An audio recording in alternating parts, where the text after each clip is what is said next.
don't say mosque, M-O-S-Q-U-E. Hinjain O-S-Q-E yeroo hunda ja'i masgida. Sababiin isaa jaarmiyaaleen islaamaa masgida jaanii hundeessan. Moskee yookaan masgida jechuun moskee irraa yookaan hooma awwaannisaa irraa dhufe.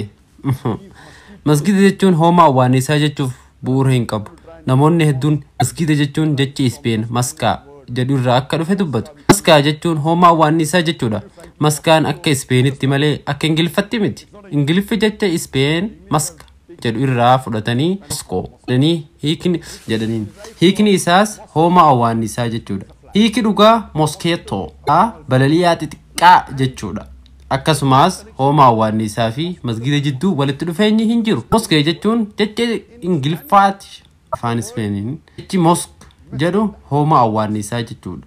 Hiikaan masgidaa afaan Ispeeniin moskeetoo yookaan hooma awwaannisaa yoo ta'u afaan Firaansiin immoo waan masgida.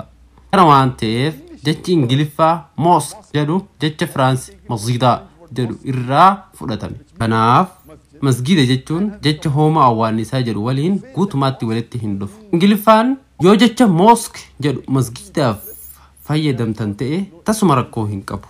Kunis hiika Ingiliffaa jecha Arabaa masgida jedhu yoo ta'u mosquito yookaan hooma awwaannisaa miti. Deebisaasiif kan jeetiin English translation of the Arabic word masjid, and it does not mean mosquito. Hope that. Assalamu alaikum wa rahmatullahi wa barakatuh. Hordoftoota keenya nagaa fi jabdanii isiniin jecha arraanta waan haarii qabannee gad dhufnee jira. Wanti haariin Ismaa'ilii Ottangaa chaayinaaliin kun Dr. Zakir bichaa galakkifama akkuma beekamu Dr. Zakir naakigaa kaampaanii YouTube waan akka bu'aa irraa siin kaffalu siin qabu. Kanuma jechuudha kanuma yaannee nutis gaa akka isin gargaartan chaayinaalii haarii tokkoon chaayinaaluma abbummaan chaayinaalii kana jechuun chaayinaalii badheetu ijoorratti viidiyoolee garagaraa viidiyoo ta'eetii viidiyoo hojjetamtee piraankiilee garagaraa achirratti isiniif qabannee dhufnee jirra.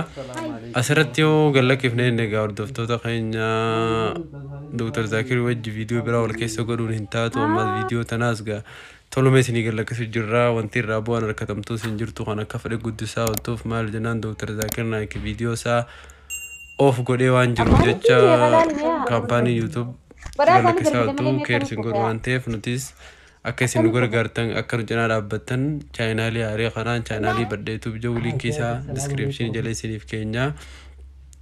Ammuma gaa akka viidiyoo tanarraa baataniin seenaatii subscribe like istuqaadhaatii nu gargaaraa akka nuti viidiyoo tana moor bareechinee isinii gallakkifamsa Dr. Zakir tana xaqlaallaa siigaa agamma waan galakkatuuf jiruuf Dr. Zakir xaqlaallaa isaanii waan akka bareechinee isin gallakkifnuuf isinis karaa badheetuuf jiru kanaan seenaatii nu cinaa dhaabbadhaa nu gargaaraa nu jajjabeessaa isiniin jenne gamaal jennaan akka kun adda hin cinne.